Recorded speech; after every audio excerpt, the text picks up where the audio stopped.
एवढं कष्ट करते, आपल्यासाठी वोट चोरी करायला मदत करते, आपल्यासाठी मॅनिप्युलेशन करायला मदत करते, ईव्हीएम मध्ये घोळ करायला मदत करते, तर मग इलेक्शन कमिशनला जर हे सर्व इतर नेते टार्गेट करत असतील तर अपर इलेक्शन कमिशनची बाजू घ्यावी अशी भूमिका कदाचित भाजपची तिथं असावी।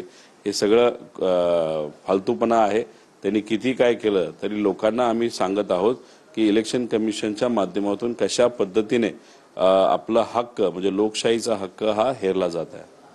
चंद्रकांतदादा पाटील म्हणलेत की त्यांचा हा राजकीय स्टंट आहे आणि गोरे म्हणतात की त्यांची मतं नाही तर मती चोरी गेलेत। आता गोरेंच्या बाबतीत आपण काय बोलणार? काल जर आपण बघितलं तर काल डॉक्टर मुंडे ज्यांनी आत्महत्या केली त्यांच्याबद्दल अतिशय आक्षेपार्ह स्टेटमेंट हे गोरेंनी तिथं केलेलं आहे।